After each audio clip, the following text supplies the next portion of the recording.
ನಮಸ್ಕಾರ ವೀಕ್ಷಕರೇ, ತಮ್ಮೆಲ್ಲರಿಗೂ S16 ನ್ಯೂಸ್ಗೆ ಸ್ವಾಗತ. ನಾನು ಅಶೋಕ್ ಜೋತಾವರ್. ಇಂದಿನ ಒಂದು ಕಂಡಿದ್ದು ಕಂಡ ಹಾಗೆ ಚೌಕಟ್ಟೇನು ನೋಡ್ಕೊಂಡು ಬರೋಣ ಬನ್ನಿ. ರೈತರ ಪಾಲಿಗೆ ವಿಷಕಾರಿಯಾದ ಸರ್ಕಾರ, ರೈತರ ಲೂಟಿ ಮಾಡುತ್ತಿರುವ ಸರ್ಕಾರ, ರಾಜ್ಯ ಸರ್ಕಾರ ಹಾಗೂ ಕೇಂದ್ರ ಸರ್ಕಾರ ಕೂಡಿ ಮಾಡಿದ ರಾಡಿ. ರೈತ ಹಾಗೂ ದೇಶದ ಜನರ ಪಾಲಿಗೆ ದೊಡ್ಡ ಕಂಟಕ ಏನು?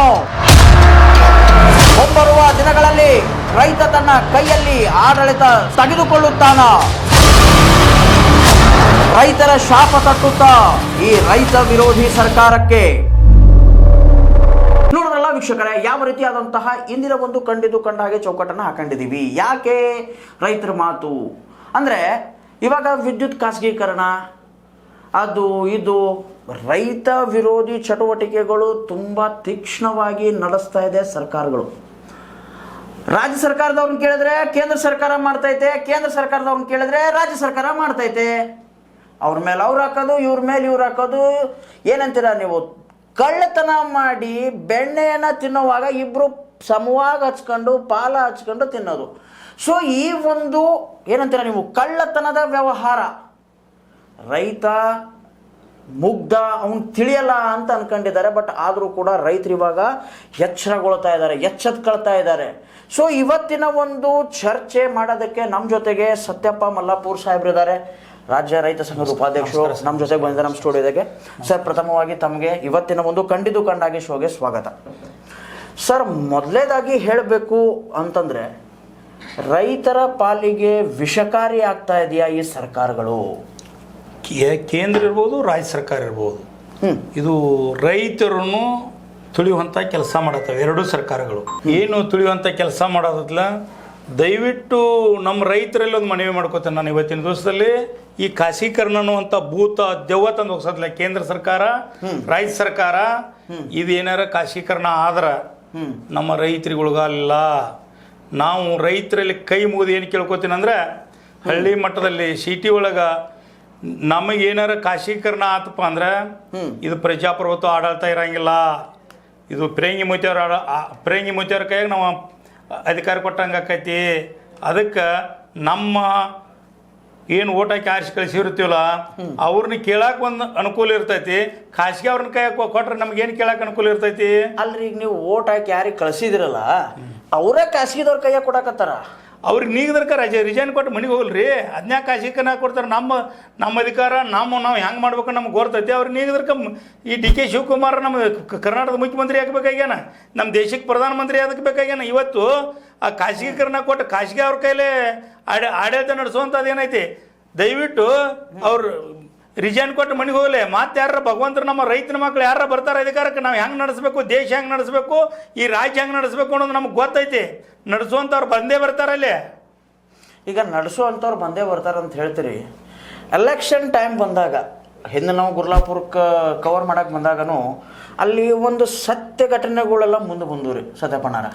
ಅದೇನು ಸತ್ಯ ಘಟನೆಗಳು ಮುಂದೆ ಬಂದಪ್ಪ ಅಂತಂದ್ರೆ, ಎಲೆಕ್ಷನ್ ಟೈಮ್ ಬರೋ ಕುಡ್ದ 500,000 ಕ್ವಾರ್ಟರ್ ಶರೇಕ ನಾವು ಮಾರ್ಕೊಂತೂಪ ಅನ್ನುವಂಥ ಮಾತು ಬರ್ತೈತಿ. ನಾವಾಗೇ ಓಟ್ ಹಾಕಿ ಕಳಿಸಿದ್ದೀವಿ, ಮತ್ತು ಅವ್ರು ಹಂಗಾರೆ ಬರ್ಸೋರನ್ನ. ದಯವಿಟ್ಟು ಈಗೇನು ಅವ್ರು ಏನು ಈಗಿನ ರಾಜಕಾರಣಿಗಳು ಅದಾರಲ್ಲ, ಆ ರಾಜಕಾರಣಿಗಳಿಗೆ ಒಂದು ಮಾತು ಹೇಳ್ತೀನಿ ನಾನು ಇವತ್ತಿನ ಸಂದರ್ಭದಾಗ. ನಿಮ್ಮ 500 ರೂಪಾಯಿ, 1000 ರೂಪಾಯಿ ನೀವು ಹೆಂಡ ಕಂಡಕ ಯಾರೂ ಓಟ್ ಹಾಕಂಗಿಲ್ಲ. ಜನ ಯಾರು ದಲಿತರು, ರೈತರು, ಕೂಲಿ ಕಾರ್ಮಿಕರು ಇರ್ಬೋದು, ನೌಕರಿಯವ್ರು ಇರ್ಬೋದು, ನೀವೇನೇನು ಮಾಡ್ತಿರ್ತೀರಿ ಅನ್ನುವಂಥದ್ದು ಜನ ವಿಚಾರ ಮಾಡ್ತಾರೋ. ನಾವು ಈಗ ಎಲ್ಲ ವಿಚಾರ ಮಾಡ್ತಿರ್ತಾರೆ ನಮ್ಮ ಜನ, ನಮಗೂ ಮುಂದೆ ಹೇಳ್ತಿರ್ತಾರೆ. ಮುಂದಿನ ದಿನಮಾನದೊಳಗೆ ಕಾಂಗ್ರೆಸ್ ಬೇರೆ ಇಲ್ಲ, BJP ಬೇರೆ ಇಲ್ಲ, JDS ಬೇರೆ ಇಲ್ಲ, ಎಲ್ಲ ಪಕ್ಷ ಒಂದೇ. ಅವರು ರಾಜಕಾರಣ ಬತ್ತು 5 ವರ್ಷಕ್ಕೆ ಚುನಾವಣೆ ಬತ್ತಂದ್ರೆ ಓಣಿ ಒಳಗೆ ಜಗಳ ಹಚ್ತಾರೋ, ಓಟ್ ತಗೋತಾರೋ. ಅದಕ್ಕೆ ಏನಾಕೈತಿಪ್ಪ ಅಂದ್ರೆ, ಮುಂದಿನ ದಿನಮಾನದೊಳಗೆ ಯಾರು ಚಲೋ ಕೆಲಸ ಮಾಡ್ತಾರೋ ಅವ್ರು ರಾಜಕೀಯ ಒಳಗೆ ಇರ್ತಾರೋ.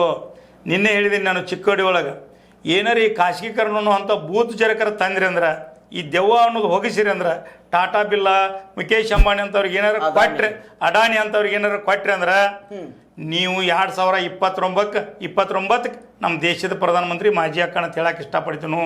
BJP ಸರ್ಕಾರ ಮನೆಗೆ ಹೋಗ್ತೈತಿ, ಎಚ್ಚರಾಗಿರಬೇಕು. ಅದರ ಜೊತೆಗೇನೆ ಡಿ ಕೆ ಶಿವಕುಮಾರ್ಗೂ ಒಂದು ವಾರ ಹೇಳಿದ್ದೀನಿ ನಾನು ಏನಂತಂದ್ರೆ ದಯವಿಟ್ಟು 2028 ನೀವೇನಾರ ಟಾಟಾ ಬಿರ್ಲಾ, ಮುಖೇಶ್ ಅಂಬಾನಿ, ಅನಿಲ್ ಅಂಬಾನಿ ಅಂತವ್ರು ಗುಲಾಮ್ರಾಗಿ ಏನಾರ ಕೆಲಸ ಮಾಡಿದ್ರೆ 2028 ನೀವು ಮಾಜಿ ಹಾಕಿರಿ. ಜನ ಭಾಳ ಎಚ್ಚರಗೊಂಡಾರು, ನೀವು ಎಚ್ಚರಾಗಿರಬೇಕು ಅಂತೇಳಿ ವಾರ್ನಿಂಗ್ ಮಾಡೀನಿ ನಿನ್ನೆ. ಅಲ್ಲ, ಈಗ ಇನ್ನೂ ಒಂದು ಮಾತು ಕೇಳ್ತೇನೆ ನಾನು. ಭಾಳಷ್ಟು ಅಮೆಂಡ್ಮೆಂಟ್ಗಳನ್ನು ಮಾಡತ್ತಿರ್ತಾರೆ ಪ್ರಧಾನಿ ನರೇಂದ್ರ ಮೋದಿ ಅವರು ಚರ್ಮ ರಕ್ಷಣೆಗಂತ ಬಂದ ಕೂಡಲೇ ಅವ್ರು ಅದನ್ನು ಚೇಂಜ್ ಮಾಡಿಬಿಟ್ಟಿರ್ತಾರೆ. ರಾತ್ರಿ ಚೇಂಜ್ ಆಗಿರುತ್ತೆ. ಈಗ ಮುಂಬರುವ ಚುನಾವಣೆಗೆ ನಿಮಗೆ ಓಟ್ ಹಾಕೋ ಪವರ್ನ ಕಸ್ಕೊಂಡು ಕೂತ್ರಿ ಅಂದ್ರೆ ಏನು ಮಾಡೋದಿರಿ?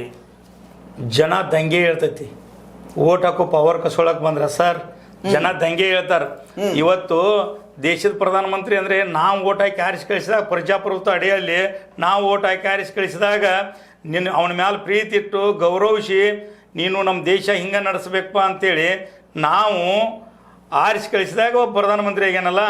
ನಾವು ಓಟ್ ಹಾಕಿದವ್ರು ನಾವು ಕಸ್ಕೊಳ್ಳೋದು ಏನು ದೊಡ್ಡದೈತಿ? ಇಲ್ಲೇ ಶ್ರೀಲಂಕಾದಾಗ ನೋಡ್ರಲ್ಲ ದಂಗೆ ಇತ್ತು, ನೇಪಾಳದಾಗ ಇದ್ರಾಗ ದಂಗೆ ಆಯ್ತು.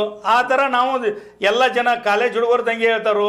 ದಂಗೆ ಯಾಕೆ ಹೇಳ್ತಾರೆ ಅಂದ್ರೆ ಉದ್ಯೋಗ ಸೃಷ್ಟಿ ಎಲ್ಲೈತಿ? ಉದ್ಯೋಗ ಇಲ್ಲ. ಉದ್ಯೋಗ ಯಾರು ಪಾಸ್ಬುಕ್ ಇರಾಕ್ ಬಂದಾವು?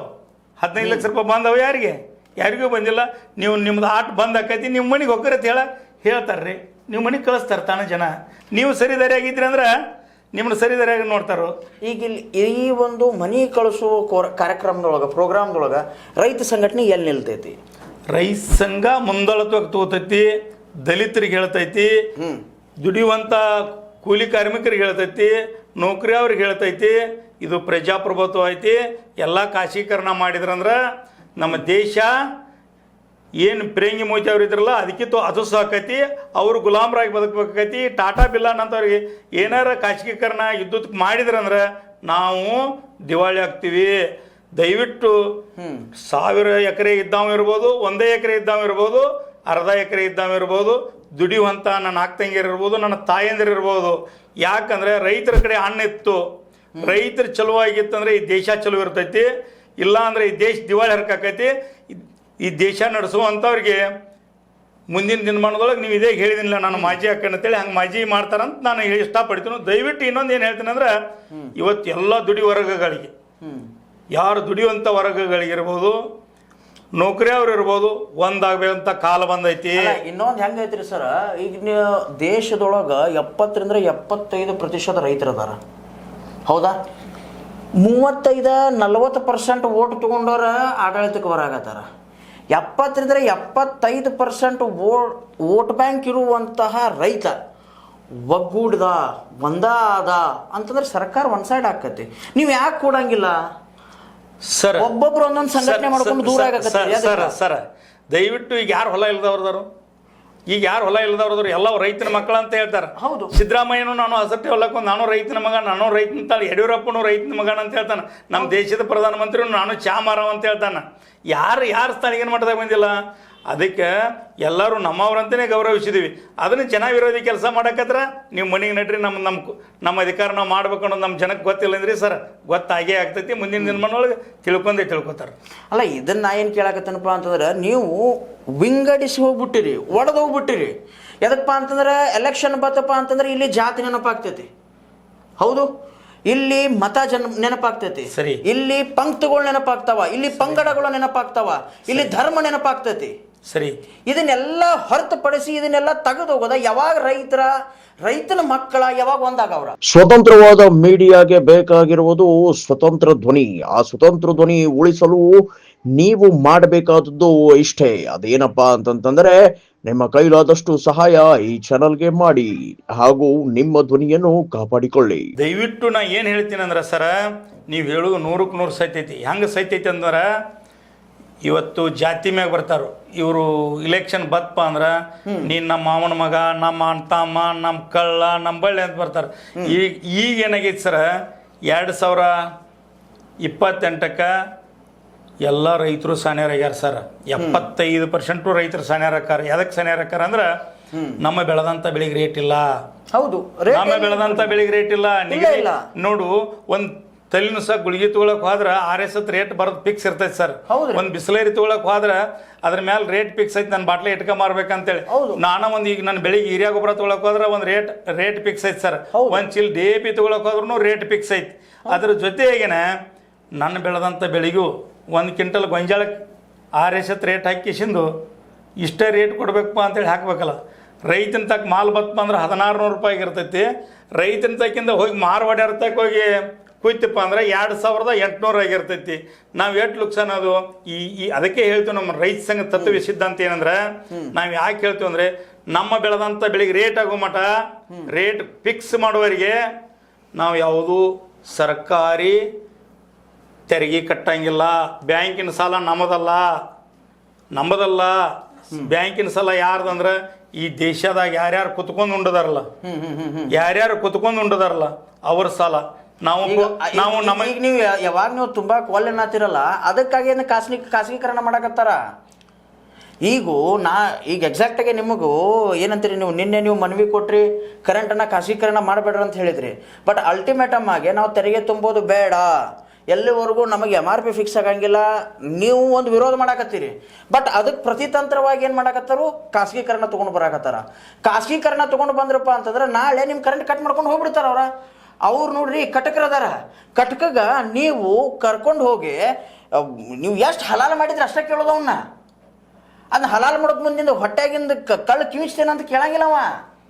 ಸರಿ ಸರ್, ಇದು ಪ್ರಜಾಪ್ರಭುತ್ವ ಐತಿ. ಇದು ಯಾಕಂತ ತಿಳ್ಕೊಳ್ರಿ, ಈಗ ನಾವು ಹೋರಾಟ ಮಾಡಿ ಒಂದು ಮನವಿ ಕೊಟ್ಟು ನೀಂಗೆ ಸರಿದಾರಿ ಆಗ್ಯಾರಪ್ಪ, ನಿನ್ನ ಮ್ಯಾಲೆ ಗೌರವ ಇಟ್ಟಿದ್ವಿ DK ಶಿವಕುಮಾರ್, ನಿನಗೆ ನಾವು 140 ಸೀಟ್ ಸೆನೆಕ್ ಯಾಕೆ ಆರಿಸಿ ಕಳಿಸಿವಿ ಅಂದ್ರೆ ನಿನ್ನ ಮ್ಯಾಲೆ ಈ ಕಾಂಗ್ರೆಸ್ ಪಕ್ಷ ಮೇಲೆ ಗೌರವ ಇಟ್ಟು ಆರಿಸಿ ಕಳಿಸಿವಿ, ಪ್ರೀತಿ ಇಟ್ಗ ಆರಿಸಿ ಕಳಿಸಿವಿ. ಅದಕ್ಕೇನಾರು ನೀವು ಇಸಾಕು ಕೆಲಸ ಮಾಡಿದ್ರೆ ನೀವು ಲಾಸ್ಟಿಗೆ ವಿಧಾನಸೌಧ ಒಳಗೆ ಹೋಗ್ಬೇಕಾಕತಿ, ಕುರ್ಚೆ ಖಾಲಿ ಮಾಡಿಬಿಡು, ನೀ ಮುಂದಿನ ದಿನಮಾನದೊಳಗೆ ಅಧಿಕಾರ ನಡ್ಸಕ್ಕೆ ಸರಿ ಇಲ್ಲ, ನೀ ಮನೆಗೆ ಹೋಗಂತೇಳಿ ಕರ್ನಾಟಕ ರಾಜ್ಯ ರೈತ ಸಂಘ ಹೋರಾಟ ಹಾಕಬೇಕಾಕತಿ ಅಂತೇಳಿ ಎಚ್ಚರಿಕೆ ಕೊಡ್ತೀವಿ ಸರ್ಕಾರಕ್ಕೆ. ಇಲ್ಲದೇ ಇದ್ರೆ ಮುಂದಿನ ದಿನಮಾನದೊಳಗೆ ನೀವೇನಾರ ಗೌರವತ್ವದಿಂದ ನೀವು ಮನುಷ್ಯತ್ವ, ನಾನು ಈ ಕರ್ನಾಟಕದ ರಾಜ್ಯದ ರೈತರು ಜನರು ಎಲ್ಲರೂ ಕೂಡಿ ನನಗೆ ಗೌರವಿಸಿದಾಗ ನಾ ಕರ್ನಾಟಕದ ಮುಖ್ಯಮಂತ್ರಿ ಆಗೇನಂತೇಳಿ ಏನಾರ ವಿಚಾರ ಇಟ್ಕೊಂಡು ಅದಕ್ಕೆ ಸಹಿ ಮಾಡಿದ್ರಕ್ಕೆ ಹೌದಪ್ಪ ನೀನು ನಮಾವಧಿ ಅಂತ ಹೇಳ್ತೀವಿ. ಇಲ್ಲದೇ ಇದ್ರೆ ಅವನೇಲಿ ಬಿಡಕ್ಕೆ ಮೇಲೈತಿ, ಅವನು ಯಾವುದಕ್ಕೆ ಬಂದರೂ ಕರ್ನಾಟಕ ರಾಜ್ಯ ರೈತ ಸಂಘ ಒಟ್ಟೆ ಬಿಡಕ್ಕೆ ಮೇಲಿಲ್ಲ ಅಂತ ಹೇಳಕ್ಕೆ ಇಷ್ಟಪಡ್ತೀನಿ. ಅಲ್ಲ, ಕೇಂದ್ರ ಸರ್ಕಾರ ಆಯಿತು, ರಾಜ್ಯ ಸರ್ಕಾರ ಆಯಿತು, ಇಬ್ಬರು ಕೂಡ ಮಾಡಿದ ರಾಡಿಗಳು ಇವು. ಸರ್ ಇನ್ನೊಂದು ಹೇಳ್ತೀನಿ ಕೇಳ್ತೀರಿ, ಕೇಂದ್ರ ಇದು BJP ಬೇರೆ ಅಲ್ಲ, ಕಾಂಗ್ರೆಸ್ ಬೇರೆ ಅಲ್ಲ. ಅಧಿಕಾರಕ್ಕಾಗಿ ನಾ ಹಿಡ್ದಿನ ತಕ್ಕ ಅಧಿಕಾರದಾಗಿರ್ಬೇಕು, ನೀ ಹಿಡ್ದಿನ ತಕ್ಕ ಅಧಿಕಾರದಾಗಿರ್ಬೇಕಾಗೈತಿ. JDS ದವರು ಅಷ್ಟೇ, ಯಾರು ರೈತನ ಮಗ ಅಂತ ಹೇಳ್ತಾನೆ, ಎಲ್ಲಿ ರೈತನ ಪರ ಕೆಲಸ ಮಾಡ್ತಾನೆ.